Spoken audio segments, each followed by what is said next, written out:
Jo. Hola, Pepe. Pepe, ¿estás ahí? ¿Cómo están? Muy bien. ¿Todo bien? Bienvenido. Bienvenido, Pepe, ¿cómo te va? ¿Se escucha bien? Óptimo. ¿Se escucha bien? ¿Se ve bien? ¿Se te reinició Muchas el...? gracias. Muchas gracias por la invitación. Bien, bueno, tenés el ¿Todo WhatsApp actualizado? actualizado con todos los iconos nuevos, todo para, para jugar. Sí, como que de golpe la computadora decidió reiniciarse y empezar todo de cero, por supuesto 5 minutos antes de entrar, y estamos en esa, ¿no? Está como conectando todo de vuelta. Bueno, perfecto. Mientras que el Zoom ande unos minutos para que conversemos, está bien el refresh, entonces bien por ella. Bueno, a Sí. todo esto, decíamos hace un ratito, sos doctor en filosofía. ¿Qué significa ser doctor en filosofía? Sí. Y das clases, por supuesto, y dictas Uh, cursos en el Cuaderno ¿Operás Azul. el pensamiento? ¿Qué haces? Claro, como siendo doctor. es una excelente pregunta. En primera instancia diría que ser doctor en filosofía implica que te obsesionaste mucho con alguna temática que a muy poca gente le importa durante muchos años. Bien. Muy bien. Eh, Porque la academia pide eso, pero bueno, en esos años uno mientras se obsesiona estudiando un concepto de un autor, también se forma en otras cosas, en el pensamiento crítico, en la lógica, en la argumentación. Yo me formé en la UBA aparte, que bueno, es un lugar que me es muy grato. Así que eso, principalmente tiene que ver con eso, con obsesionarse mucho con algo y de permitir que eso, hacer de eso tu profesión durante un par de años. Y en Y tu bueno, ¿qué haces caso... vos? Yo me estoy doctorando. Me Ah, estoy yo me estoy doctorando. obsesionando, pensé que ibas a ¿Es decir... una, es una forma de fanatismo? Sí, Bien, está ¿Una bueno. forma de fanatismo? yo creo que no hay manera, no hay otra manera de hacerlo, porque por el dinero no lo haces, porque si bien para mí siempre esto está bueno contarlo, yo me doctoré porque tuve una beca del CONICET, si no estaba en el CONICET no podría haberlo hecho, porque es demasiado tiempo que te insume dedicarte a el estudio de la disciplina filosófica como para poderlo hacer mientras uno además está trabajando, o al menos hacerlo en el tiempo que yo lo hice. Claro. Hay gente que, bueno, va como, tiene su vida profesional por otro lado y también va a hacer un doctorado en filosofía porque, bueno, le gusta sufrir en su tiempo libre. En mi caso, yo pude hacer de ese sufrimiento mi profesión. Entonces me levantaba a la mañana, estudiaba, daba cursos, participaba de grupos de investigación, participaba de congresos, organizaba congresos, iba a el departamento y así participé de la vida académica durante los años que el CONICET me permitió hacerlo. Buenísimo. ¿Y en tu caso cuál fue el tema con el cual te obsesionaste o al cual le diste más bola? Dentro de todos los temas, ¿elegiste uno? ¿Cuál fue? ¿Nos querés contar? Sí, sí, sí. Mira, siempre digo que hay una manera ñoña de contarlo y una manera más elegante. Voy a comenzar por la elegante y luego te voy a contar la ñoña. La manera elegante es, a mí lo que me obsesionó desde que empecé a trabajar en filosofía y a investigar y a leer es, dado que yo creo que aquí estaríamos todos de acuerdo en pensar que las personas somos resultados de un entorno, ¿no? Ujú. Hay una clase social, un género, una entre comillas, raza que nos determina, nos Ujú. condiciona. Nacemos con un mundo que ya tiene reglas de juego que se van a introyectar dentro nuestra, ¿no? Aquí nadie es un genio que por obra hacia el Espíritu Santo nace con unas determinadas características. Dado eso, dado que todos nacemos en un mundo que tiene características Ahí sí. raciales, patriarcales, androcéntricas, ¿cómo puede ser que exista gente que quiera ver eso transformarse? A ver, explícalo un poco más. Porque ¿De qué digo, manera? si todos somos resultado de una matriz, claro, si todos somos, claro, estoy todavía construyendo, acá la conexión está inestable, ¿se me está escuchando Sí, bien? sí, se Sí. cortó un par de veces, pero el concepto está claro.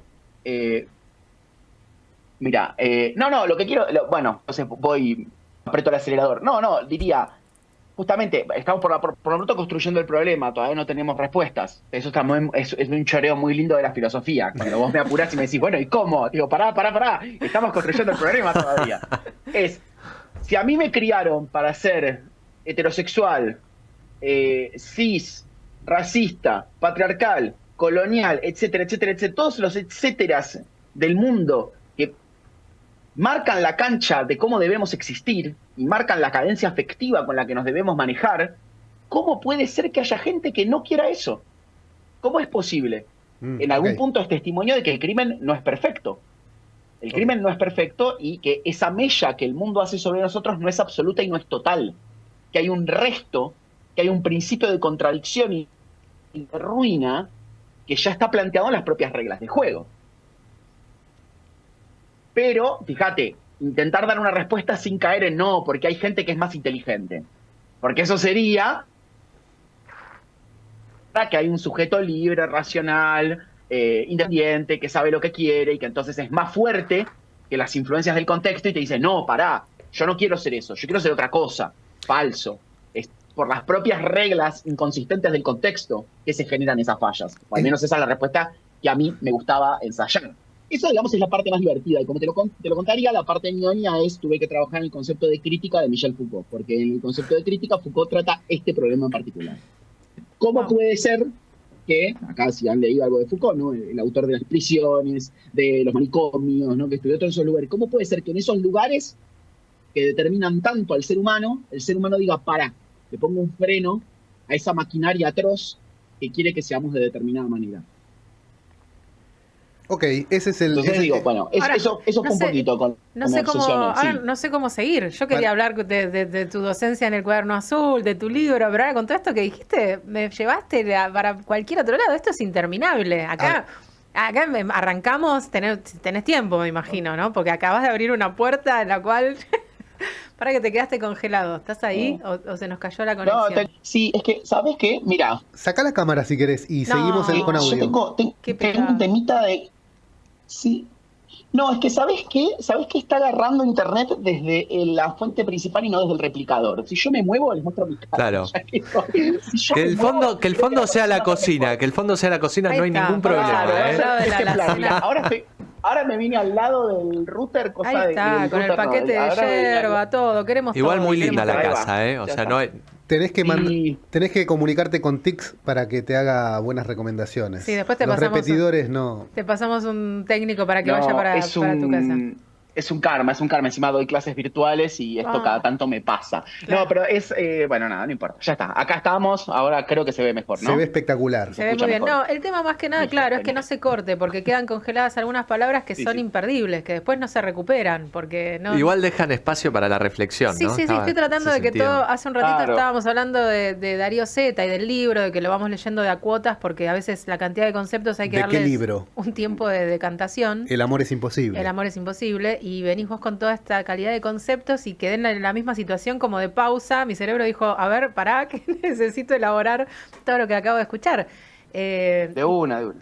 Muy interesante tu obsesión, muy interesante que todo esto hayas podido volcarlo y que ahora desclase desde este foco, porque no es cualquier foco, no agarraste cualquier tema para obsesionarte, digo, ahí tiene que ver algo con tu historia, hay algo más allá que hayas descubierto o simplemente lo dejaste fluir. No, yo creo que tiene, sí, un poco que ver con, o sea, una cierta fascinación con la desobediencia. Ujú. Porque en algún punto es muy costoso ser desobediente, más en este mundo. Y entonces me fascina en algún punto ese acto de irracionalidad, o sea, quedarse en el molde no es una opción. Ok. Ok, pero acá yo te diría, ¿la irracionalidad cuál es? ¿Es ir contra la corriente o seguir a la corriente? Y la irracionalidad, el tema es que últimamente, mira, me está llevando a otro tema, ¿sí? Seguimos Sí, sí. adicionando tópicos, pero últimamente el mundo está tan crudo que ya están haciendo que no sea conveniente seguir a la corriente. Claro. Occidente tuvo momentos donde funcionó un poco mejor nuestra cultura y yo creo que tenía algo que ofrecer y eso generaba que la adhesión sea algo más racional. Hoy en día ya directamente, o sea, no quedó ni un pedazo de torta para nadie. No hay aspiracional en la propuesta de Occidente. Yo no la veo ni en pedo, como digo, ¿cómo pretenden que sigamos sosteniendo esta fiestita donde cada vez necesitas, no sé, 6, 7 trabajos para poder llegar a un sueldo?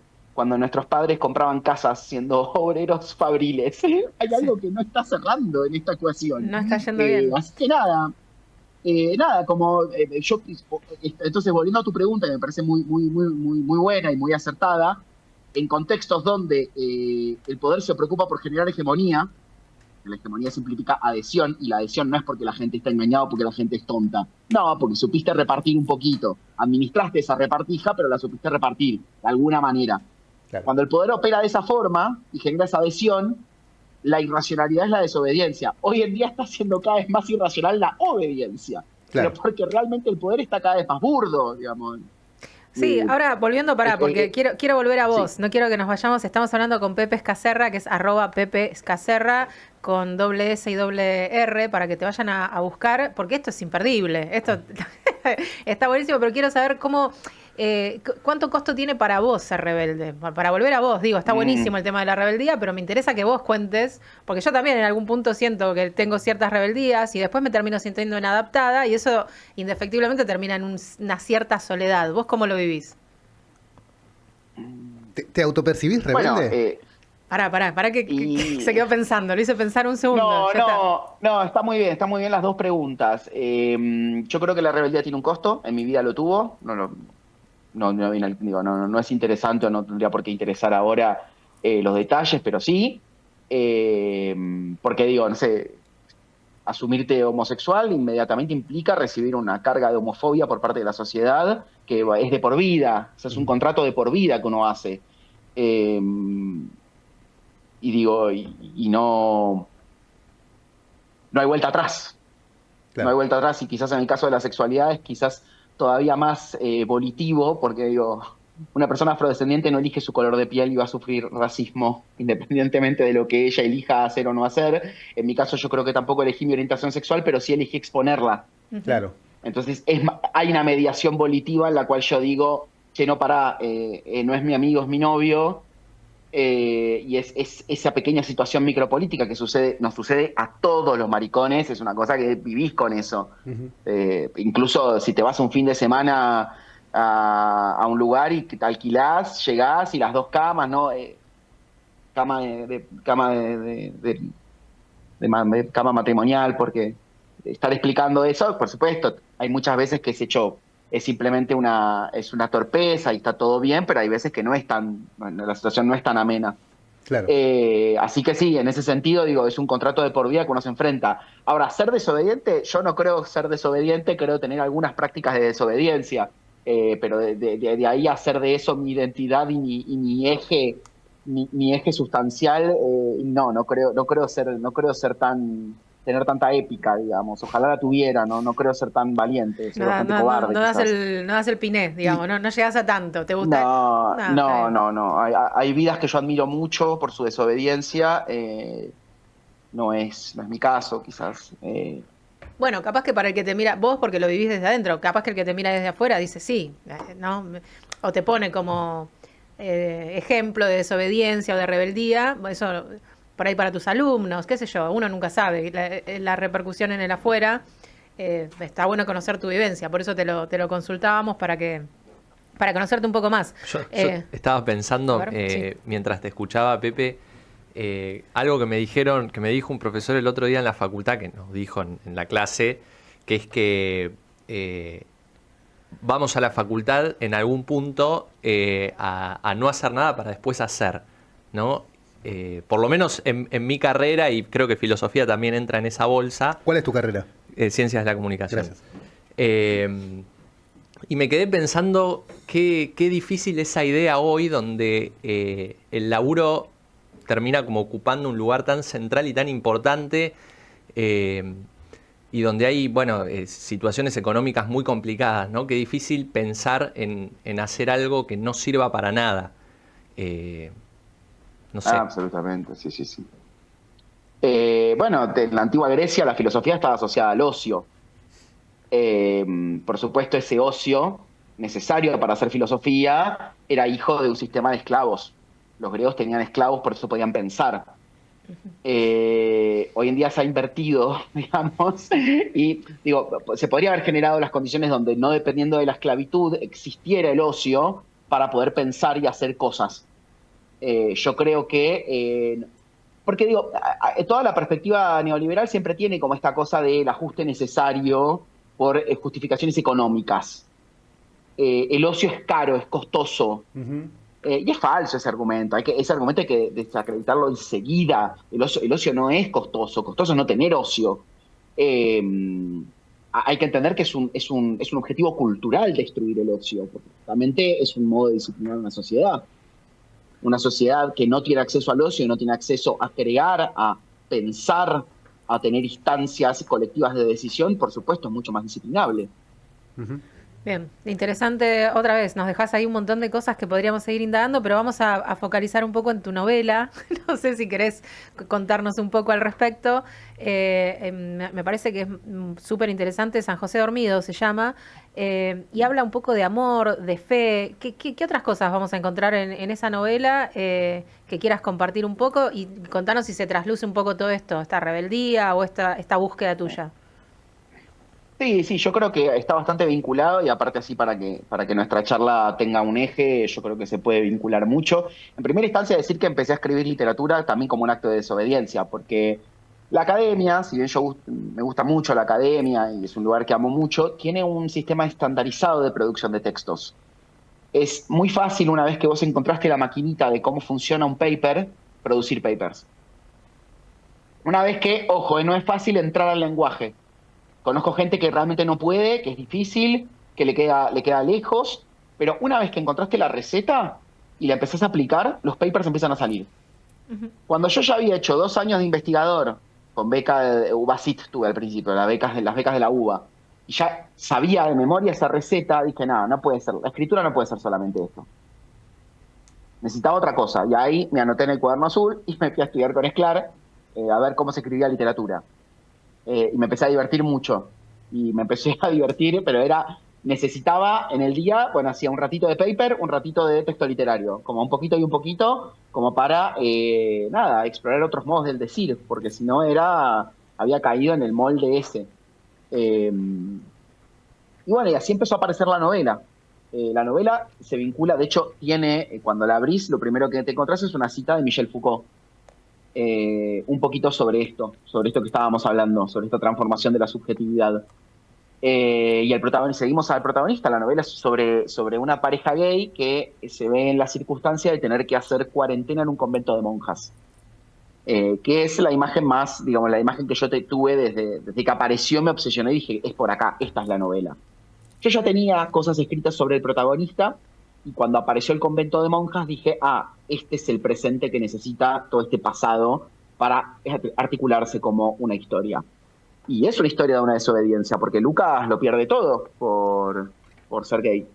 Lucas pierde a su familia, pierde a su comunidad, es exiliado de su casa, pierde a sus padres, paga ese costo por asumirse gay. Y entonces, ese es el pasado del protagonista, ¿no? La mochila con la que viene. Porque viene de una familia sumamente católica, creyente, que lo rechaza por su orientación sexual. Y entonces, siguiendo las reglas del guión, digamos, donde el contexto tiene que ser casi una reacción química para el protagonista tiene que llegar a un contexto que lo haga justamente con él tenga una reacción específica, ¿no? Por ejemplo, pensemos, ¿no? Una persona que tiene miedo de volar se gana un viaje al Caribe. Tiene que subirse al avión, ¿no? Esa típica estructura de justo a esta persona le viene a pasar esto, y ahí tenemos una historia que contar. Bueno, justo a una persona que fue expulsada de su casa por ser homosexual, que tiene padres hipercreyentes, que tuvo que lidiar con todo eso, lo metés 15 días encerrado en un convento de monjas. Bien, interesante. Como mínimo, quiero ir a conocer a Lucas y a Javier y ver qué pasó en toda esa vivencia. Escuché la reseña de Lala Sosa con tu libro en mano diciendo lo que había leído y también quedé remanija. Dije, bueno, quiero ir ya a conocer un poco más. Me gustó esto que contabas de entonces cómo saliste del molde y aprendiste como otro estilo con Esclar. Puede ser Esclar, puede ser cualquier otro. Yo soy muy gustosa de la escritura de Juan, pero cada uno tiene que encontrar su pluma propia. ¿Qué le decimos al que está del otro lado y dice, bueno, estoy en la búsqueda, quiero escribir algo? Porque a veces uno tiene un remolino en la cabeza y hay que bajarlo. ¿Cómo empieza, según tu criterio? No, yo creo que el grupo siempre es necesario. De hecho, aprovecho que la trajiste a Lala para mencionarla y mencionar a todos mis compañeros de ese grupo. Lala también habló de ellos, de nosotros, ¿no? Porque éramos un grupo cuando estuvo acá. realmente también yo creo que tuvo que ver con una obsesión común, ¿no? Era el año 2020, nos veíamos a través de las pantallas, el mundo se estaba acabando allá afuera, y de golpe éramos 10, 15 individuos que llevábamos material una y otra vez, y nos leíamos y nos comentábamos, y bueno, realmente la novela es hija de ese grupo. Es un grupo que ya ha publicado 5 libros, con el libro que acaba de salir del ala, En Cuna de Brujas. Es el 5.º libro de ese grupo que se publica, que en ese momento eran proyectos, ¿sí? Que éramos, che, escribí esto, mandé esto. Bueno, 5 años después, 6 años después, está rindiendo sus frutos. Está El Año del Conejo de Gaby Reich, están los poemarios de Beneni de Lucas. Nada, la verdad que sin grupo no hay manera de escribir para mí, porque en algún punto, y con esto retomo lo que dije al comienzo, no hay voz propia. Pensar que hay una voz propia es la misma trampa que pensar que yo soy desobediente porque soy más racional, más inteligente, más libre que el entorno. Es apelar a una especie de sujeto sustancializado que opera como una esencia que está detrás mío y al que yo debo apelar para hallar mi verdad. Ese paso argumentativo ya sabemos que no lleva a buen puerto. De hecho, es un argumento liberal. Así que es un argumento con el que yo jamás estaría de acuerdo.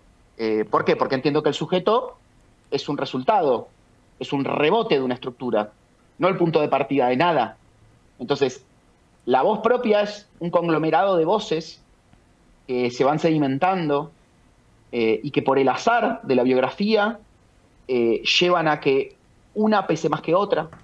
Entonces, por ejemplo, no sé, pero también fíjate que son otros los que te lo señalan. A mí, por ejemplo, todo el mundo me dice que en San José Dormido se ve la influencia de Manuel Puig. Mira. Yo amo a Manuel Puig, me fascina leer a Puig, soy fan de Puig, pero hasta que Adrián Melo escribió una reseña muy linda en página 2, en el suplemento Soy, donde dijo Manuel Puig a la cabeza de este libro. O sea, está clarísimo que está atrás de Pepe Caserra, las influencias, la primera que vemos es Puig. Hasta que no lo dijo Adrián, yo no me di cuenta. Entonces, incluso en esas influencias, en esa voz propia, que no es más que un retoño, necesitas de la mirada del otro que te diga, mira, claro, acá está Puig. Mira vos. Vos, por ejemplo, hace un rato decías, es una historia de amor. Yo jamás lo entendí como una historia de amor. Pero está lleno de reseñas que dicen historia de amor y me encanta que se lea de esa manera. Pero bueno, en algún punto es lo inconsciente del lenguaje. Digo, en algún punto es inconsciente, uno no tiene tanto control sobre eso y es bueno que uno no tenga ese control. Sí, es la relación que se da con el lector y el libro, ¿no? Que también es fascinante. Bien. Lo que pasa cuando uno abre un libro y se mete en esa historia y también tiene esa reverberancia y ese eco que vos hablás, que te pasa a vos con la novela, el lector con tu propia novela, y tiene una lectura distinta porque lo lee desde sus propias historias, entonces hay un ida y vuelta constante ahí, un flujo que no se corta nunca, es alucinante. Pepe, es un gustazo haberte conocido. Los miércoles todavía hay lugar para anotarse y estar en tus cursos. ¿Para qué quiero que cuentes? Sí. A ver si me anoto en los miércoles, ¿podemos estar todavía? Sí, miércoles 19 horas hay un taller virtual a cargo mío y bueno, en breve estoy promoviendo la iniciativa para el Cuaderno Azul en Brasil. ¡Apa! Así que estamos trabajando en eso, ya está abierto el Instagram, o Caderno Azul Brasil, estamos ya traduciendo los contenidos, adaptándolos también a la realidad brasilera, buscando cuento brasilero, buscando las tradiciones literarias brasileras. Para, bueno, también empezar con grupos presenciales y virtuales acá en Brasil. Buenísimo, buenísimo. Bueno, entonces, por ahora, @elcuaderno.azul, ahí escribimos para tomar parte del taller de los miércoles, sí. 19 horas virtual, entonces con Pepe Caserra. Manu, última pregunta que se nos hizo la una. Sí, se sale un poco de lo que veníamos hablando, pero me parece muy interesante y no sé por qué me suena que puede aportar a la conversación que estamos teniendo. Y es preguntarte un poco por este debate que hoy se escucha bastante sobre la modernidad versus la posmodernidad. Se debate entre las grandes verdades y la relativización, tal vez, de la verdad hoy en día bajo la posmodernidad, o lo que se llama posmodernidad. ¿Qué pensás? ¿Cómo podríamos encarar el tema de ese debate? Te voy a hacer una pequeña trampa. Me gustaría saber qué parte de la conversación te remitió a lo de posmodernidad. Estaba pensando en eso mismo. El tema de las verdades es un tema que me remitió a eso, el tema de pensar en cosas establecidas o de la creatividad tal vez, que a partir de creer en verdades, no sé, fuimos más creativos tal vez, en creer en la ciencia nos hizo ser más productivos tal vez. Como última pregunta es un montón, Pepe, perdón, pero... No, está buenísima la pregunta. Yo siempre que aparece el término posmoderno, cito a Foucault que dice que es la posmodernidad, no estoy enterado. Es un término, yo entiendo, hay que diferenciar, es medio feo hacerlo, pero la verdad que hay que hacerlo. Yo creo que hay un uso corriente del término, que entiendo, tiene que ver con el relativismo, con la caída de los grandes relatos, pero decir que no existe tal cosa como la posmodernidad. La modernidad es el auge del sujeto, el individuo en tanto sujeto puesto en el centro de la cultura, y no hemos salido de ahí. En todo caso estaríamos en una hipermodernidad. O sea, basta ver cómo Occidente sigue insistiendo en el liberalismo como el único modo de organizar la cultura, y el liberalismo es la base de la modernidad. Entonces, somos hipermodernos, no somos posmodernos. La posmodernidad vendría a poner en jaque a ese sujeto soberano, y entonces tendría que ver con esto que yo decía al comienzo, el sujeto como resultado, como rebote de una estructura, como puesto en segundo lugar, lo cual genera que los relatos también tengan esa precariedad de la perspectiva. Pero no es una perspectiva que ha triunfado, no ha triunfado para nada. De hecho, te diría, bueno, quizás pensando ahora en voz alta acá, quizás las hegemonías son una especie de híbrido entre la hipermodernidad y la posmodernidad, porque cuando la ciencia les deja de convenir, la ciencia siendo un gran relato, la anulan inmediatamente. Basta pensar en la pandemia, basta pensar en la técnica puesta al servicio de la hegemonía, como estamos viendo hoy en día en la tecnología y en las redes sociales. Así que quizás la posmodernidad solo exista en tanto el modo en que las élites ponen en jaque a la ciencia cuando la ciencia les deja de convenir. Bien, interesante. Queda para seguir profundizando. Es un concepto que está buenísimo, ¿verdad? ¿Qué es la verdad para...? ¿no? Vamos a tener que volver a llamarte. No queda otra. Cuando quieran, chicos, gracias por la invitación. Hay de todo. Bueno, mientras tanto, vamos a tu Instagram. Entonces decíamos @pepescacerra con @SR, y podemos ir haciéndonos de tu libro, que entonces es San José Dormido. Lo encontramos en el Cuaderno Azul y lo pedimos por todas las plataformas que te traen libros. Está ahí disponible para leerte un poco y conocerte un poco más. Y hablamos pronto, Pepe. Un gustazo. Muchas gracias. Dale, de una. Estamos en contacto. Chau, gracias. Gracias, Pepe. Salud.